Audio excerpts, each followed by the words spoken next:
नमस्कार, रीवा 24 के आज के अंक में आपका स्वागत है। पहले डालते हैं एक नजर आज की प्रमुख खबरों पर। रीवा के तेज गेंदबाज कुलदीप सेन का एशिया कप के लिए भारतीय क्रिकेट टीम में हुआ चयन। दो सगे भाइयों पर प्राण घातक हमले की एक भाई की मौत। परिजनों ने अस्पताल चौराहे में किया जमकर हंगामा, ऑटो में की तोड़फोड़। अज्ञात कारणों के चलते किशोरी ने लगाई फांसी और नगर निगम कार्यालय में भारतीय जनता पार्टी और कांग्रेस समर्थकों में आरोप प्रत्यारोप जारी। इन खबरों को आगे हम विस्तार से देखेंगे।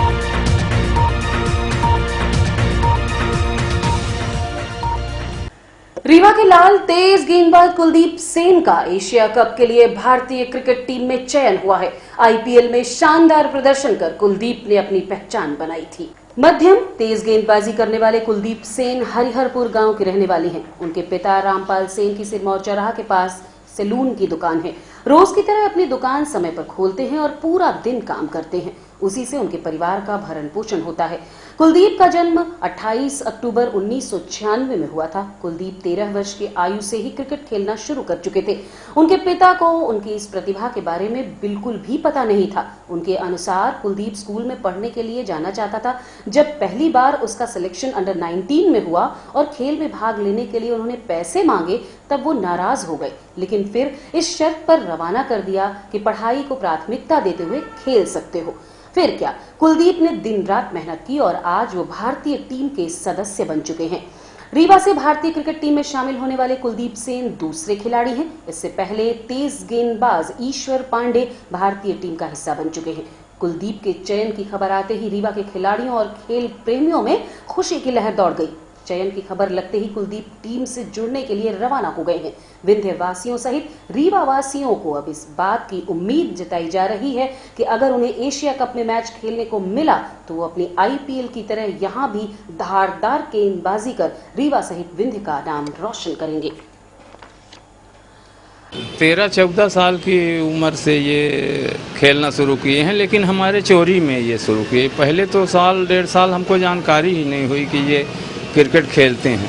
मैं तो ये जानता था कि ये पढ़ाई करते हैं। ये शाम को मैं जब जाता था घर तो ये पढ़ते रहते थे, तो हमको ये मालूम कि ये पढ़ रहे हैं, पर हमें क्या मालूम कि ये क्रिकेट भी सीख रहे हैं। इनका तो हमें मालूम हुआ जब ये साल डेढ़ साल बाद इनका रीवा क्रिकेट संघ से जिला टीम में सिलेक्शन हुआ। इनका सिंगरौली जाना था इनको खेलने, तो कुछ पैसे की ज़रूरत थी। तो अब क्या करें, वो मम्मी से अपने बोले कि पापा जी से बोलो कुछ पैसे दें, हमको सिंगरौली जाना है खेलने। तो सुबह उनकी मम्मी बताई कि ये इनको सिंगरौली जाना है, कुछ पैसे दीजिए। तो हम कहें काहे के लिए, कहें कि वो क्रिकेट में सिलेक्शन हो गया है जिला टीम में। तो हमको गुस्सा लगी, हम बुलाए इनको। हम बोले कि हम पढ़ने भेजते हैं आपको और आप जो है तो क्रिकेट खेलने जाते हो, ये अच्छी बात नहीं है। तो आया, डर रहा था, आया बोला पापा हमको अपने करियर की खुद भी चिंता है, खेलने दीजिए, मैं पढ़ाई भी करूँगा। फिर हमने कहा कि हो गया, चलो कोई बात नहीं है, पढ़ाई कमज़ोर नहीं करना, खेलो लेकिन पढ़ाई कमज़ोर नहीं होना चाहिए। फिर हो गया, तब से ये माने खेलते भी रह गए। अब कुछ हमारा हिंट भी मिल गया इनको, तो ये फिर और मेहनत करने लगे निसोच, तो पढ़ाई भी वो भी। फिर इनका तो लगातार 6-6 महीने में सिलेक्शन होता चला गया, डिवीज़न में हो गया, 19 के जिला से डिवीज़न में हो गया। फिर दूसरे साल इनका 19 के स्टेट में हो। दो भाइयों पर प्राणघातक हमला होने के बाद एक भाई की मौत हो गई और दूसरा गंभीर रूप से घायल है। मौत के बाद पीएम में हो रही देरी को लेकर आक्रोशित परिजनों ने अस्पताल चौराहे में लंबा जाम लगा दिया। आज अस्पताल चौराहे में हंगामे की स्थिति निर्मित हो गई। कारण था दो भाइयों के ऊपर प्राणघातक हमला। बताया जा रहा है कि बीती रात चुरहटा थाना क्षेत्र के पड़िया मोड़ के पास आधा दर्जन बदमाशों ने दो सगे भाइयों पर चाकू और डंडे से हमला कर दिया। घटना उस समय हुई जब मृतक नीतीश यादव अपने भाई अनु यादव के साथ अपने घर जा रहा था। आरोपियों ने गाड़ी रुकते ही उन पर ताबड़तोड़ हमला कर दिया। परिजनों की माने तो हमले के बाद पुलिस को खबर दी गई, लेकिन अस्पताल में सिर्फ एक सिपाही पहुंचा। परिजनों का गुस्सा चुरहटा टीआई अवनीश पांडे के ऊपर भी फूटा। उनका कहना था कि टीआई ने कोई कार्यवाही नहीं की। इसके अलावा अस्पताल प्रशासन पर भी परिजनों का गुस्सा सड़कों पर साफ तौर पर दिखा जब स्ट्रेचर पर लाश लेकर परिजन सड़क पर आ गए और उनके समर्थकों ने जमकर हंगामा मचाया। हालांकि इस मामले में पुलिस ने गिरफ्तार कर लिया है। वहीं जाम के दौरान कुछ असामाजिक तत्व भी भीड़ में घुसे हुए थे, जिन्होंने एक ऑटो वालों की ऑटो तोड़ डाली, जिससे ऑटो वाले के जख्मी होने की भी खबर आई है। ऑटो में सवारियां भी बैठी थी, लेकिन इन दंगाइयों को उन पर भी कोई दया नहीं आई। यही सही कि इस मौत के बाद परिजनों को दुख होता है, लेकिन इसका ये बिल्कुल मतलब नहीं है कि किसी भी निर्दोष की रोजी रोटी छीन ले। घटना के बाद पुलिस ने खुद ही ऑटो एक कांच के टुकड़े को हटाया। हालांकि ऑटो वाले भी अभी तक कोई एफआईआर दर्ज नहीं करवाई है। पुलिस को चाहिए कि ऐसे लोगों की पहचान कर उन्हें भी उचित सजा दे। इस मामले में हमने मृतक के परिजनों से बात की, क्या कहना है उनका आप भी सुनिए। हमारे साथ न्याय होना चाहिए। क्या घटना क्या हुई? भाई को हमारे कल से चाकू मार के वहाँ लेटा दिया, कोई उसकी सुनवाई नहीं हो रही। कल से कुछ बताइए, कल से हॉस्पिटल में लेटे हुए हैं, कोई सुनने वाला नहीं है। काम आएगी। अभी आप लोग यहाँ जाम लगाए, क्या मांग है आप लोगों की? हमारी मांग बुलडोजर चलना चाहिए। जिस तरह फांसी हमारे भाई की मौत दी गई, उस तरह फांसी चाहिए। जिस तरह मेरे भाई की जान हत्या हुई है, उसी तरह उसकी भी जान हत्या, उसके घर में बुलडोजर चलना चाहिए। सामने वाले को हमको फांसी चाहिए, गुनहगार को। पुलिस को कल को पता है, अभी तक कोई एफआईआर नहीं हुई। अभी तक एफआईआर नहीं हुई ना। पोस्टमार्टम में बॉडी पड़ी है, 3 बार बोले बॉडी चली गई है, अभी तक कोई ऑपरेशन नहीं हुआ, बॉडी के कोई नहीं हुआ, पीएम कार्रवाई नहीं हुई। उसमें जरूर लेट हो रहा है। मामा का बुलडोजर गया, कहाँ इंसाफ का बुलडोजर? हर जगह चलता ना, चलना चाहिए। पहचान पाएंगे आप? हाँ बिल्कुल पहचान पाएंगे। क्या पहचान कराई गई? हाँ पहचान कराई नहीं गई, फोटो बस दिखाए गए हैं बस। पहचानते हैं आप? हाँ पहचानते हैं। हाँ ये विवाद किस चीज को लेकर के हुआ था, कुछ अभी तक सामने आया? कोई 20 साल की लड़के की उस तरह दर्दनाक उस आदमी की भी होनी चाहिए। बगैर कागज बगैर कुछ भी कर गलती के क्यों उसको जान से मार दिया? क्या हक बनता है? मामा का बुलडोजर चलना चाहिए। जैसे गलत होता है मामा का बुलडोजर उसके घर में चलना चाहिए, उसको फांसी होनी चाहिए।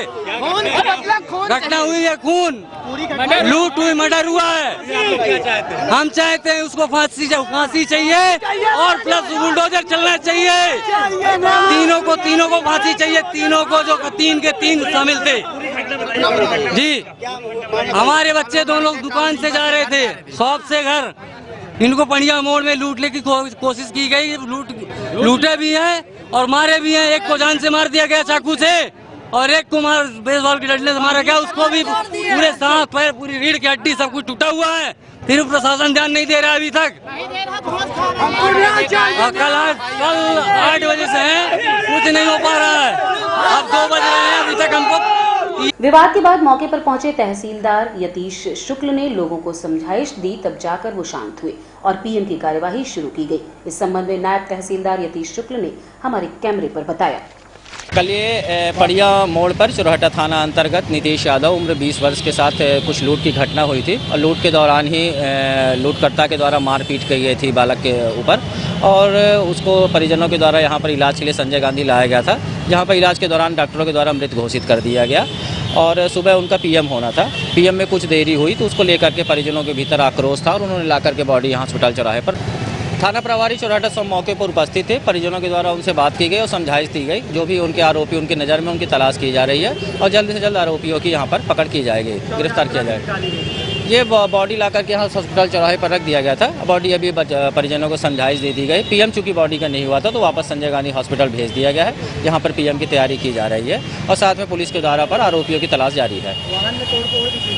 हाँ, एक ऑटो में ऐसा पता चलता है कि कुछ तोड़फोड़ की गई है। ऑटो किनारे ऑटो चालक के द्वारा भी ऐसा कोई शिकायत दर्ज नहीं कराई गई है।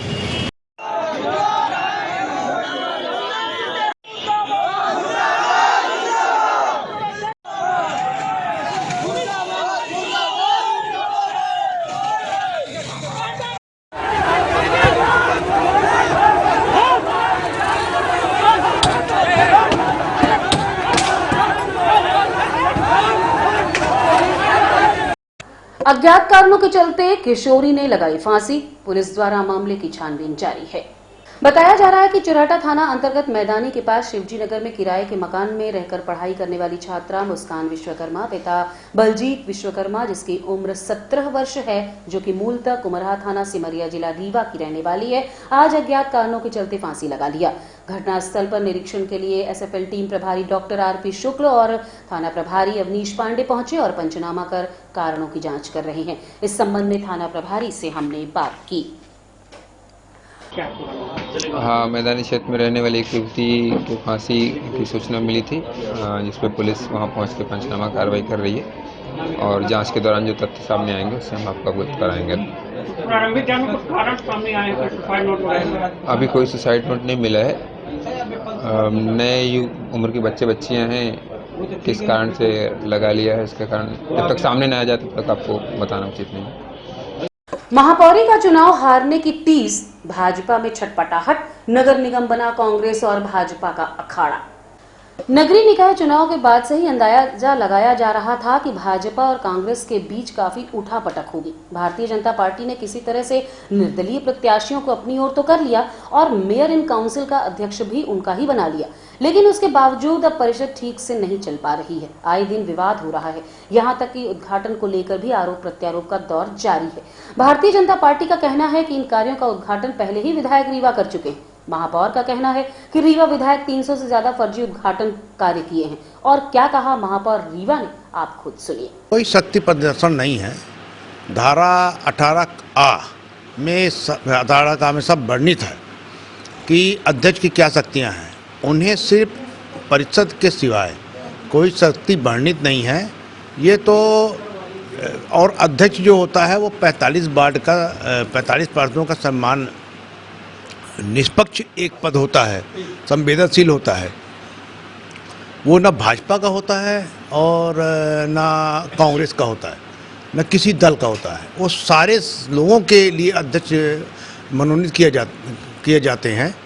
पर रीवा में ये जो परंपरा डाली गई अभी कि ये पहली बार हुआ, उसका सिर्फ एक ही कारण है कि महापौर जनता ने अपना चुन लिया। इस बार रीवा में जो महापौर बना वो जनता का महापौर बन गया, जो गली गली में घूम के लोगों की सेवाएं कर रहा है। लोगों के लिए जहां पानी भर रहा हो जल निकासी हो रही है, पीने की पानी की व्यवस्था हो रही है, नाली बनवाने की बात चल रही है, सड़कों की बात चल रही है। तो इससे भारतीय जनता पार्टी के जो यहाँ के नेता हैं वो अपने आप को बैकफुट में समझ रहे हैं और उसके कारण उन्होंने ये नई परिपाटी डाली जो कि विधि विरुद्ध है। इसके लिए हमने कमिश्नर को एक पत्र कल जारी किया है। 300 से ऊपर भूमि पूजन रीवा में रीवा विधायक ने नगरीय निकाय चुनाव के पहले एक डमरू बजाकर किया। बिना कार्य आदेश का कोई भी भूमि पूजन अगर किया गया है वो बिल्कुल गलत है, क्योंकि जब तक कार्य आदेश संविदा कारक द्वारा नहीं करा जाएगा और विभाग द्वारा संविदा कारक द्वारा जब तक अनुबद्ध नहीं किया जाएगा और विभाग द्वारा जब तक कार्यादेश जारी नहीं किया जाएगा तब तक वो निविदा पूर्ण नहीं मानी जाती। मानिए आप उदाहरण के लिए कि अगर संविदाकार ने मना कर दिया कि मैं सक्षम नहीं हूँ अनुबंध करने के लिए, ये रेट गड़बड़ है, तब कैसे होगा? तो जो भी भूमि पूजन अभी तक ने रीवा विधायक राजेंद्र शुक्ला जी ने किया है वो सारा फर्जी भूमि पूजन था। उन्होंने रीवा की जनता को गुमराह किया वोट लेने के लिए, जो कि बिल्कुल गलत है। भूमि पूजन हम लोगों ने एक स्वच्छ परंपरा में बनाई है कि जो भी जिस वार्ड में होगा उस वार्ड के पार्षद, उस विभाग के संबंधित MIC मेंबर और महापौर की उपस्थिति में एक नारियल फोड़ के 15 रुपए का हम भूमि पूजन करेंगे। ये जो ताम झाम करके रीवा विधायक ने भूमि पूजन किया, लाखों रुपए उन्होंने लगाए और जो उनके परिषद के अध्यक्ष ने बोला, रीवा नगर निगम के परिषद अध्यक्ष ने जो बोला, इतनी गलत बात उन्होंने किया कि भूमि पूजन दोबारा नहीं किए जाएंगे। पहली बात ये उनको जांच लेना चाहिए, समझ लेना चाहिए कि भूमि पूजन हुआ है कि नहीं हुआ है। जब तक कार्यादेश जारी नहीं होगा तब तक कोई भूमि पूजन नहीं किया जाएगा। ये अगर उनको ज्ञान नहीं है तो ये ज्ञान उनको लेना चाहिए पहले। नगर निगम के कमिश्नर से उनको पूछना चाहिए कि जो भूमि पूजन महापौर और MIC मेंबर और संबंधित वार्ड के पार्षदों ने किया है उसका कार्यादेश। वहीं वार्ड 15 में साधुश्री गार्डन के पास गुलाब नगर में 400 मीटर लंबे नाले का भूमि पूजन किया गया। इस दौरान महापौर रीवा, वार्ड क्रमांक 15 के पार्षद और मेयर इन काउंसिल के सदस्यों सहित वार्ड के गणमान्य नागरिक उपस्थित रहे। इस संबंध में नगर निगम के अधिकारियों ने हमें बताया। ये वार्ड क्रमांक 15 में साधु श्री गार्डन के पास गुलाब नगर में 41 लाख की लागत से नाला निर्माण का भूमि पूजन किया गया है। इसमें माननीय महापौर जी द्वारा की उपस्थित में पूरा भूमि पूजन हुआ। इसमें वार्ड के पार्षद पटेल जी, MIC के मेंबर श्री धनेश सिंह जी एवं उस मोहल्ले के गणमान्य व्यक्ति उपस्थित थे। और इसी तरह वार्ड क्रमांक 15 में ही ये बैंक कॉलोनी पर यहाँ भी मैंने भूमि पूजन किया गया। इस जो बैंक कॉलोनी भूमि पूजन किया गया इसकी कार्य की लागत 17 लाख है। इस यहाँ भी वाटर लॉगिंग की बड़ी समस्या थी, तो यहाँ का पूरा जैसे ये नाला बन जाने के कारण पूरा पानी जाके निकल कर मेन नाला मिल जाएगा और यहाँ के निवासियों को राहत मिलेगी। सिंधी समाज की सामाजिक संस्था झूलेलाल परमार्थ प्याऊ समिति के तत्वाधान में पितरों का पिंडदान करने समाज के लोगों को सामूहिक रूप से गया जाने वाले यात्रियों की बस को श्री प्रहलाद सिंह ने हरी झंडी दिखाकर रवाना किया। झूलेलाल परमार्थ प्याऊ समिति द्वारा आज अपने पूर्वजों का पिंडदान करने के लिए एक बस रवाना की गई। बस को पूजिया सिंधी ट्रेवल्स पंचायत के अध्यक्ष सरदार प्रहलाद सिंह ने हरी झंडी दिखाकर रवाना किया। भारतीय सिंधु सभा द्वारा पिंडदान करने जा रहे यात्रियों का सम्मान भी किया गया। इस अवसर पर शंकर सहानी, प्रकाश शिवनानी, किशोर वाधवानी, राजकुमार टिलवानी, खेमचंद लालवानी, अमृतलाल दौलतानी, लक्ष्मण शिवनानी, दक्ष चुंगवानी, प्रहलाद चिलानी सहित समाज के प्रमुख लोग उपस्थित रहे। संस्था के प्रमुख कैलाश आहूजा एवं भारतीय सिंधु सभा के कार्यकर्ताओं को साधुवाद देते हुए हर साल समाज में लोगों को उनके पूर्वजों को उतारने के लिए हर वर्ष रवाना किया जाएगा। जैसे बड़े बुजुर्ग चले गए तो उनके पिंडदान के लिए सब लोग जा रहे हैं और एक ये हुआ कि लोग अलग अलग जाते हैं, तो अलग अलग न जाके एक बस में सब लोग जाएं सामूहिक रूप से, तो उससे खर्च भी बचेगा और थोड़ा सा सब लोगों को अच्छा आनंद आएगा और एक भविष्य में भी ये एक परंपरा चालू रहेगी, अलग अलग न जाए। और ये सिंध प्रांत में इसकी परंपरा थी या यहाँ से अभी शुरू किए हैं अपन गया जाने के लिए? मतलब सिंध प्रांत में पिंडदान करने आते थे जी, हरिद्वार में अस्थि विसर्जन करते थे और गया जी में पिंडदान कराते थे। जब भारत पाक विभाजन के पहले भी ये हमारा ये तो सब हिंदू हैं, भाषा अलग है, कोई सिंधी है, कोई बंगाली है, कोई पंजाबी है, लेकिन उस हिसाब से पिंडदान करने लोग गया जी आते थे और अस्थि विसर्जन हरिद्वार में करते थे और संगम में करते थे। समूह के रूप में पहली बार गए हैं? समूह के रूप में पहली बार। ये हमारे खट्टू भाई ने ये परंपरा चालू की, मैं उसको बहुत बहुत धन्यवाद देता हूँ। किस तरह प्रयास किया है, सबको जोड़ा है। इसमें गरीब परिवार के भी लोग सब लोग हैं, इसमें अमीर गरीब सब लोग हैं, सब लोग हैं, कोई शुल्क नहीं, जो भी है सब साथ है। उसमें गरीब अमीर की कोई भाषा ही नहीं है, सब लोग मिल के जा रहे हैं और आप अंदर भी देखेंगे तो आपको अच्छा लगेगा कि किस तरीके से लोग जा रहे हैं। कितने दिन का रहेगा टूर? ये 3 दिन लगेगा। आज जाएंगे, कल सुबह पहुंचेंगे, कल पिंडदान करेंगे और कल शाम को ही चलेंगे और फिर आएंगे बनारस, काशी, फिर वहाँ भी अपना जो उनका दर्शन करेंगे और जो पूजा पाठ हो वो करा के और फिर अपने 26 तारीख की शाम को वहाँ चल देंगे। ग्राम पंचायत हरिहरपुर के सरपंच और सचिव द्वारा महिलाओं के साथ अभद्रतापूर्ण व्यवहार किए जाने का आरोप उप सरपंच द्वारा लगाया गया। दर्शकों, 22 अगस्त को हमने एक खबर दिखाई थी। मामला हरिहरपुर के वार्ड क्रमांक 4 का था, जहां के सरपंच जयसिंह पंच कंचन साकेत के साथ अनुसूचित जनजाति थाने पहुंचे और शिकायत दर्ज करवाई थी। हालांकि इसके पहले 19 अगस्त को अर्चना साकेत और कंचन साकेत की ओर से सरपंच पर ही आरोप लगाया गया था, लेकिन बाद में शिकायतकर्ता बदल गई और उन्होंने कहा कि गांव के कुछ लोगों ने उन्हें भड़काया था और समझौता कर लिया था। अब इसी मामले में अगला पक्ष सामने आया है। आपको बता दें कि विवाद चुनाव के दौरान ही शुरू हुआ था और पुलिस अधीक्षक के पास इसकी शिकायत 22 जुलाई को दर्ज कराई गई थी। 2 दिन पहले रीवा 24 द्वारा प्रसारित समाचार देखने के बाद उप सरपंच संगीता सिंह अपने परिजनों के साथ हमारे कार्यालय पहुंची और आरोप लगाया कि खबर एक तरफा है। इस पर हमारी टीम ने कहा कि हम निष्पक्ष खबर दिखाते हैं। सिटी केबल नेटवर्क हमेशा सही जानकारी लोगों तक पहुंचाता है। उसके बाद उप सरपंच अपने परिजनों के साथ महिला थाने पहुंची और वहां शिकायत दर्ज करवाई और उन्होंने हमसे कैमरे पर बताया कि सरपंच जयप्रकाश सिंह मनमानी तरीके से काम करते हैं, पंचों की नहीं सुनते हैं, मना करने पर धमकी देते हैं। इसके पहले भी सरपंच के पिता 307 के मामले में सन 2000 में जेल गए थे और वर्तमान सरपंच जयप्रकाश सिंह के ऊपर भी कई मामले दर्ज हैं। इसी दबंगई के चलते वो मनमाने तरीके से काम करते हैं और सारे काम बिना पंचों की सहमति से करते हैं।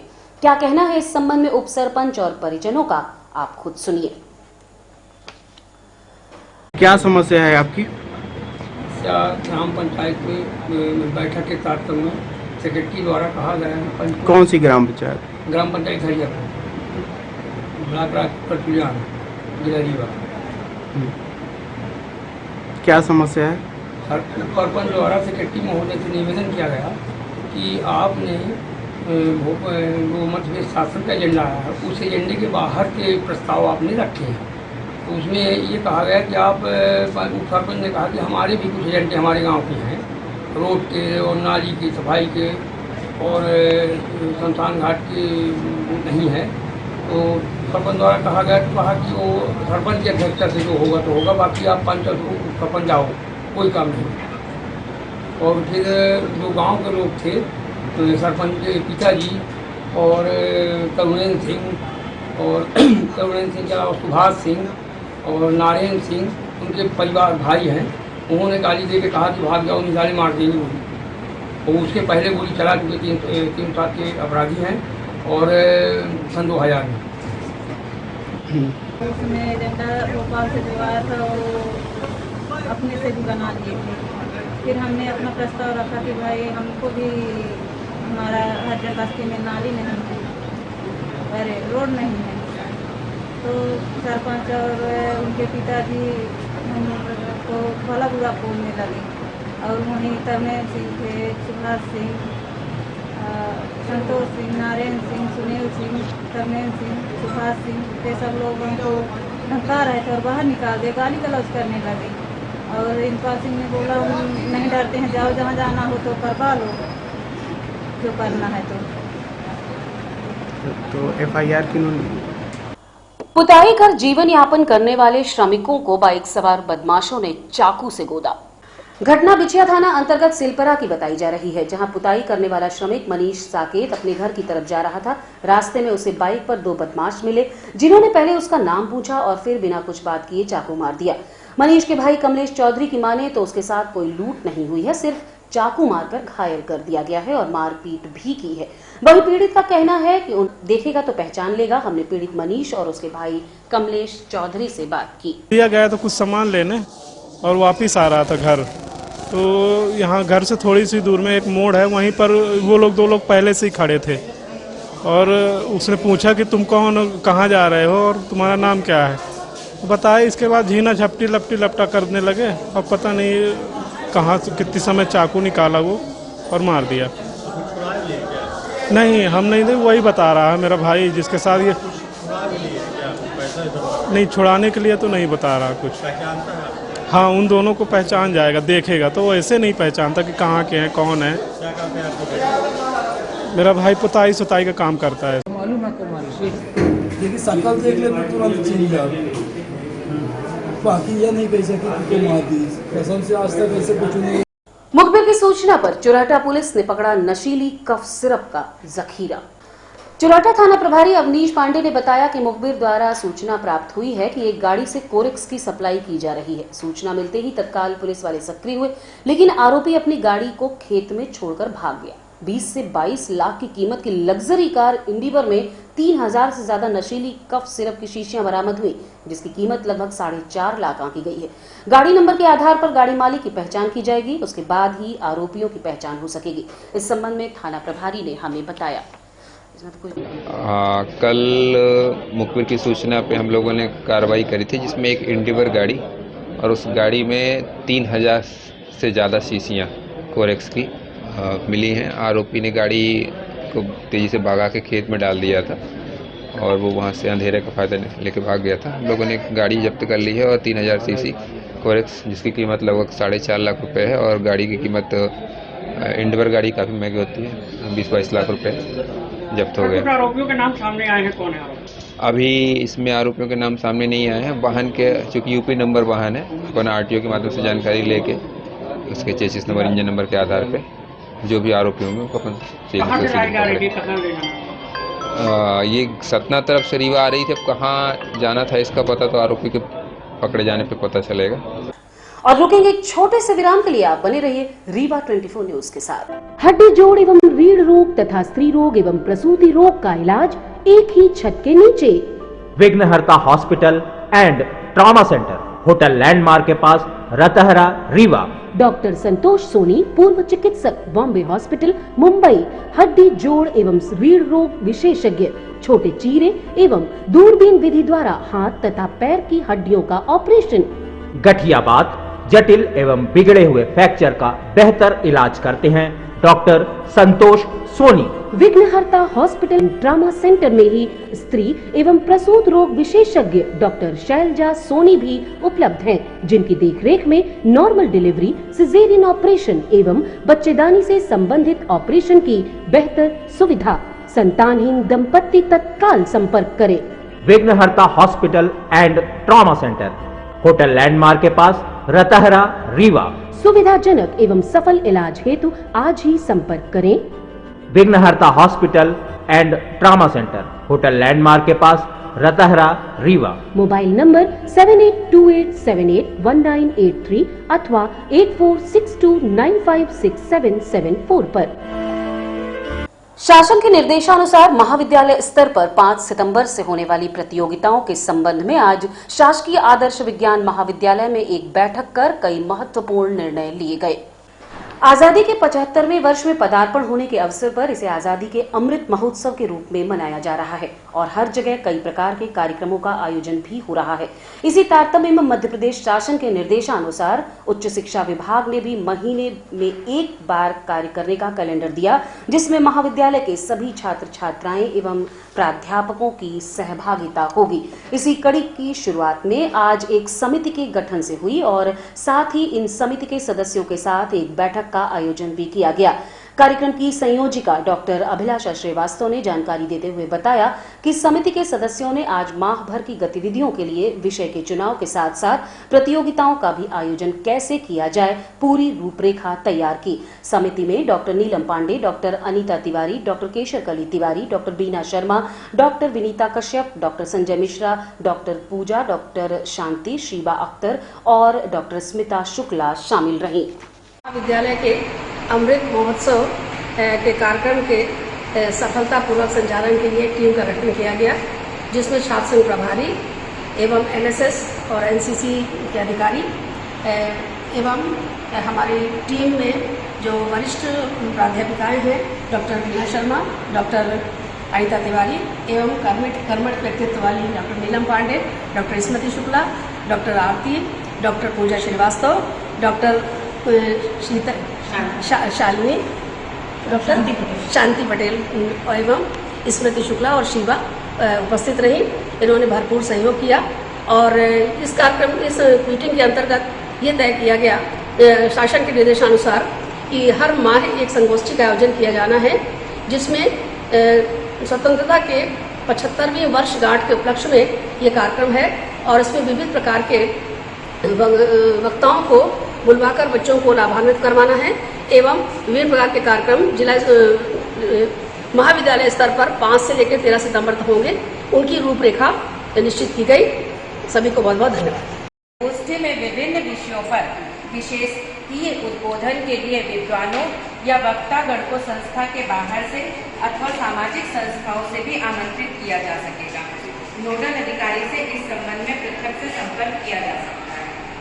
उक्त समस्त आयोजन जब तक शासन द्वारा अन्यथा अपेक्षित न हो ऑफलाइन मोड में ही कराए जाएंगे। आज की खबरों में बस इतना ही। नई खबरों के साथ कल होंगे पुनः उपस्थित। अब दीजिए इजाजत। नमस्कार।